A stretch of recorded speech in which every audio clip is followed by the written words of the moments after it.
Welcome back to another selection of The Art of Living, Letters from the Dead.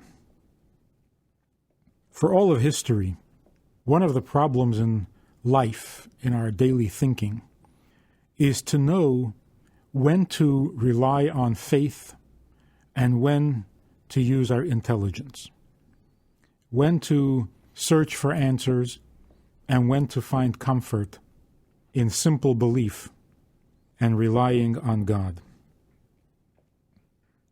Here we have two letters. Let's take a look. The first is to a doctor in New York.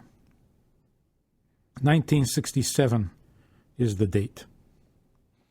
The letter reads as follows. I am in receipt of your two recent letters.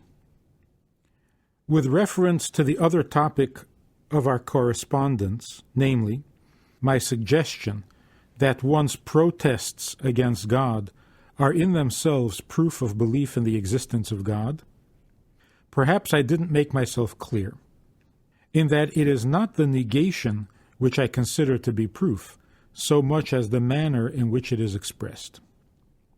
For when one declares his atheism, once and for all, affirming that henceforth he has no place for God in his thoughts, lexicon, and daily life, then the matter is settled and closed.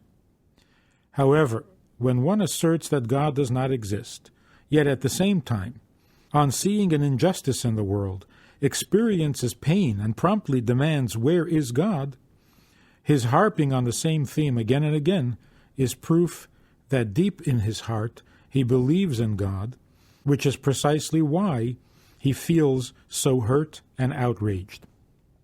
More importantly still, not only does he believe in a supernatural being in general, but also in one who has all the qualities that Jews attribute to him.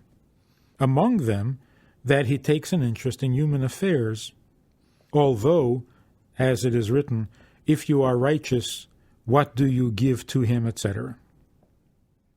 Furthermore, he is a God who intervenes in the daily life of each and every individual, even to the extent of listening to prayer. And prayer, as we conceive it, serves the function neither of tranquilizer nor any other means of emotional relief likely to meet with the approval of a psychiatrist. Every such deception is contrary to the spirit of all religions, particularly Torah, which is called Toras Emes, Torah of truth. The daily Amidah includes the prayer for wisdom, understanding of knowledge from the one who bestows the gift of knowledge, just as it includes the prayer for healing from the one who heals the sick, in the plain sense of these words. Of course, I do not need much convincing that our prayers include profound meaning and esoteric allusions in the realm of Kabbalah, etc., but that should not obscure the fact that first and foremost, our prayers are the direct expression of our dependence upon God for the satisfaction of elementary needs, bread to eat and clothing to wear. I am, of course, aware of the objections raised to the above, some of them mentioned in your recent article and in other pieces. Specifically, how is it possible for a being who is incorporeal, formless, unchanging, etc., to be swayed by prayers for rain in a time of drought or by other such requests? But the fact that the human intellect cannot comprehend something proves nothing more than that. The intellect is limited. We are already told long ago that he is incomprehensible to those who comprehend by the senses. There is no need, therefore, to harp upon a problem with which Jew and non-Jew have been grappling from time immemorial, and which continues to challenge us today. I am certain that it is not because of this bothersome question that the unbeliever lost his faith, but the contrary. Having lost his faith, he seeks to appease his conscience by cooking up this problem. In your letter, you mention several times the case of Elisha ben Avuya, one of the sages of the Talmud. who lost his faith. However, the sages of the Talmud have generally been more concerned with practical halacha, and it is clear that whatever references we find to him were not intended to give us a complete picture of the man. But from the material available we gather that it was rather the case that he was bothered by the problem of duality, not that he became or remained a convinced atheist. The story in the Gemara is that one of the sages saw a man climb a ladder on a tree and chase away the mother bird in order to take the eggs to feed his father. These two mitzvahs, chasing away the mother bird when taking its eggs and honoring your father, both of them are rewarded, according to Torah, by long life.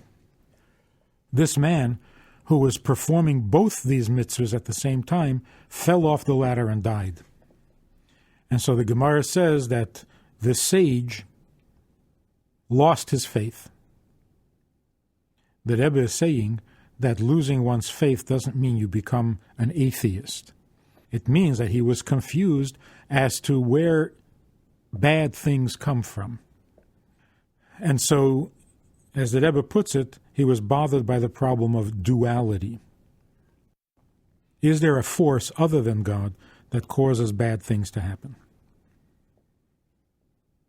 Going back to the letter. With regard to my attitude toward Jewish boys attending college, I need only adduce your own reasoning in support of my position. You illustrate your point by saying that when a person contracts a contagious disease, there must be someone ready to take the risk of trying to heal him rather than leaving him entirely to his fate. I will use the same analogy in my answer to you. Indeed, it is customary to answer a question with a question of my own. Have you ever met a mother who tried to persuade her son to choose for his career the field of infectious diseases, ruling out everything else, even when he himself wished to choose some other means of livelihood, one that would not be quite so fraught with danger? To make the point even stronger, what would you think of a mother who, pressing her son to pursue that dangerous career, insists upon his getting started right away by having him mix and come into daily contact with people who have already come down with various infectious diseases, on the assumption that he will somehow stumble upon the measures necessary to protect himself from infection, and in this way develop into a specialist in the field, able to bring relief and cure to the unfortunate sufferers? I believe that in such a case no mother would fail to realize that while the danger is certain and immediate, the chances of her son becoming a specialist are at best years away. The analogy is obvious. If we look at this letter, the writer is asking the Rebbe to explain the question of the injustice in the world, where is God, and so on. The Rebbe's answer is, all you're telling me in your letter, all you're experiencing is the fact that human beings don't understand God. And this is a fact that we should be perfectly comfortable with. It comes as no surprise, and it's as it should be. So by asking the question, you're not displaying or expressing a lack of faith. On the contrary, you're simply saying God is incomprehensible. And he is. And so the Rebbe is saying, let's simply deal with the fact, let's live with the fact that we are not the creator, we are not the master planner for the fate of the universe or of the individual, and therefore we leave these things in God's hands simply because we don't run the world. We're not capable of running the world, and we are not capable of understanding the one who does run the world and who is capable of running the world. So the Rebbe is basically saying, let's be humbled by the truth. Let's accept the fact that we are limited, that we are finite, that we are tiny, and we don't understand what we ourselves experience or see. Let's take another look at another letter. The same year. This is to a man in Rotterdam, Holland. And the letter reads as follows. I am in receipt of your letter. As requested, I will remember you in prayer for the fulfillment of your heart's desires for the good in the matters of which you write. Inasmuch as everything connected with Torah and mitzvahs at the level of daily conduct has to be on the increase, I trust that this is the case with you as well, for it is largely a matter of will and determination. As the sages say, try hard and you will succeed. With regard to the various questions that you have on the topic of faith, I would suggest that you read the Kuzari, which can be obtained in Hebrew and English translation. It will give you new insights and clear up many of your questions. Obviously, it is difficult adequately to discuss and explicate such questions in a letter. But it is not really necessary to rely on correspondence, since you're able to discuss these matters with your Rosh Yeshiva or Mashpia. However, I will refer to one point here, although it has to be brief. The question is this: what difference can it make to God whether a person does or does not fulfill his commandments? There are various analogies to assist us in explaining this question. Take, for example, such an ordinary thing as money, as when one makes a donation for tzedakah. It may well make a difference to the average person whether he gives 1 gulden or 100 gulden. But to a multimillionaire, neither amount is of any consequence. However, if this multimillionaire happens to be a man of profound knowledge and feeling, he will consider the amounts of 1 gulden or 100 gulden not in terms of his scale of values or their importance to him, the giver, but rather in terms of what they represent to the needy person receiving them. For this reason, our sages of blessed memory explained that sometimes a single pruta, the smallest denomination, for tzedakah, in one case may be more significant than a huge sum in another case. In a somewhat similar manner, the Creator of man, who knows and understands the difficulties that beset every individual, evaluates an action not in terms of its significance to him, but in terms of its significance to the person performing it. Inasmuch as God in his infinite kindness desires that his creations should have some connection with him, he has given us a set of mitzvahs to help accomplish this. And in light of the above-mentioned analogy, the significance of the fulfillment of each mitzvah is judged by him in human terms, according to the effort and dedication that each individual puts into it. To make use of another example, if an individual accomplished something which brought about a change or revolution in the whole world, you would take it for granted that this would be something that God would take notice of. Whereas, you seem to have difficulty with the idea that the act of putting on tefillin can matter to God. Yet the mitzvah of tefillin, which are put on the left hand facing the heart and on the head, which is the seat of the intellect, has the significance of uniting, harmonizing the heart and the mind of the person putting them on. And in terms of the individual, this may be taking place on a scale as critical and as significant to him as some earth-shattering event would be to God. Now here, in this letter, we find a completely different approach. The writer asks, how are we supposed to understand an infinite God taking an interest and responding to such elemental things, to such simple things as our prayers, our mitzvahs, and so on. The Rebbe doesn't say, except on faith, that God is beyond our understanding, that we cannot explain and shouldn't hope to be able to explain how God works and how an infinite God can also be concerned with finite matters. But the Rebbe doesn't say that. The Rebbe offers a somewhat lengthy explanation with an analogy and so on, making it very clear that there is no mystery here and that we need not accept on faith, but that it makes perfect sense that God considers our behavior on a human scale rather than on a divine, infinite scale.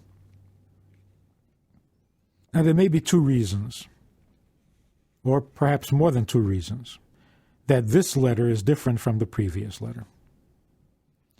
The first thing is, the answer given to a question needs to not only resolve the question itself, but to somehow strengthen and aid the one who is asking the question in living his life properly, in fulfilling his mission properly, and not only in finding an answer to the question that he's asking at the moment. Or in different words, when a person asks a question about faith, it might be that he is a student, that he is a seeker, that he's an intellectual, and he needs answers to his questions, but at the same time, he is not lacking in faith. His faith is not weak, his faith is not feeble, his faith is not shaken. But he likes to understand, and so he asks questions. In such a case, the proper response would be to offer intellectual insight, to offer to study, to learn, to explain, and to satisfy the intellect. If the question, on the other hand, reveals some weakness in faith, some lack of faith, then what the person needs is not only an answer to his question, but a solution to his problem. He needs his faith strengthened. Because since the question is coming not from an intellectual place, but from a weakness of faith, as the Rebbe said in the previous letter, it's the loss of faith that is causing these questions. Let's read that line again. He seeks to appease his conscience by cooking up this problem. Well, if that's what's going on, then answering the question will only lead to a new question, to a new problem, because there's a discomfort, there's an imbalance there that needs to be compensated for. So in the absence of faith, or in the lack of faith, he is coming up with these complaints or with these questions which will not be satisfied by any intellectual explanations. And so in consideration of the person's problem, you strengthen his faith rather than answer his question. In fact, the mitzvah to know God, to study godliness, to study those parts of Torah that explain God or give us some insight into godliness, that mitzvah comes from the quote, from the verse, "Know the God of your fathers and serve him with a whole heart." Which means that in order to serve God with your whole heart, it's not enough to have faith, you also have to have knowledge. Know the God of your fathers, and that will enable you to serve him with your whole heart. But as you notice, the commandment or the instruction is, know the God of your fathers. That's different from saying, know that there is a God. The God of my fathers means the God in whom I believe. The God of my fathers means the God of whom I have heard, of whom I have been taught, of whom my parents believed in whom my ancestors believed in. So the God of my fathers means I have a God, I know there's a God, I believe in God, I trust in God, because that's what my fathers did. Unless I'm willing to assume that all of our ancestors were delusional and that they were mistaken and that they were superstitious and so on, which of course we're not ready or willing to believe, then the God of our fathers is the God in whom we ought to believe, in whom we have believed, and in whom we will continue to believe. It is called the God of our fathers because, since I don't have knowledge of God personally, my connection to God comes through the ancestors. Their knowledge, their experience of godliness, their experience with God is my access to God. So on top of that, having a God of my fathers, I am now instructed to know, study in order to know the God of my fathers. But if I don't have that faith, if he is not already the God of my fathers, then knowing him will not be a solution and will probably fail. So, if the person has the faith and is asking the question from an intellectual place, then an answer, a scholarly answer, is the appropriate thing. If he is lacking in the faith of the God of my fathers, then he needs to get back on track with his faith, and then, as in the first letter, the Rebbe says, you don't have an intellectual problem, you're simply saying that God is beyond comprehension. And that is true. And that's acceptable. There's another possibility as to the difference between these two letters.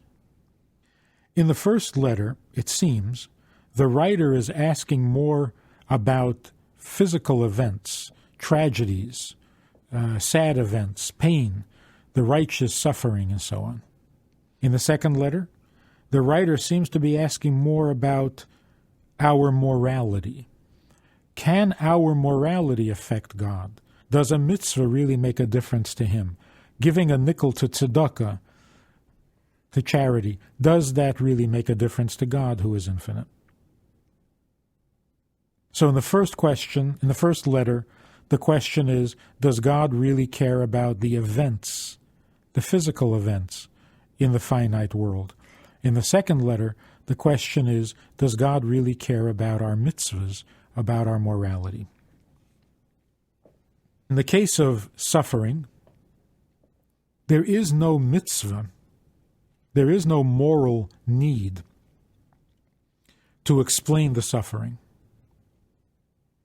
If a person is upset by the suffering and continues to question where is God every time something painful happens, that itself, as the Rebbe mentions in the first letter, that itself is an expression of faith. So there is no immoral or moral question here. It is simply a painful question. The pain is justified, the pain is necessary, the pain is appropriate. The question that comes from the pain, where is God, why is he allowing the suffering, this too is appropriate. And in questioning that, you are actually expressing a deep-seated faith in God. The only thing missing is the humbling realization that although we are pained by the question, and should be, we at the same time recognize that it is not within our capacity to understand how God runs the world. But in the second letter, where the question is, does my mitzvah make a difference? Here there is no virtue to the question. It doesn't have the virtue of objecting to pain. Also, in the case of doing a mitzvah, since we're supposed to serve God with joy and do the mitzvah wholeheartedly, to not understand the significance of the mitzvah would necessarily diminish the enthusiasm and the joy with which we do the mitzvah. So when a person asks, why should there be suffering in the world? That can be described as a good question.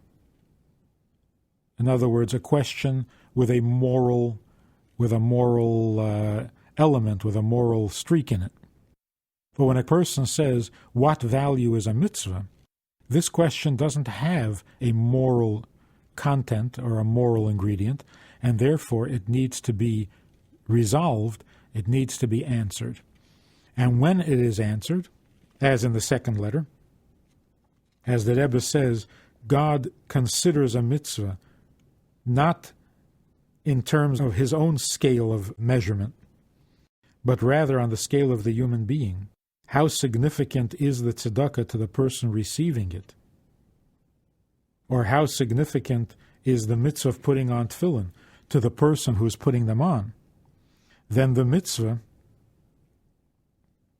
is completely meaningful and significant and can rightfully be compared to an event that is earth-shattering.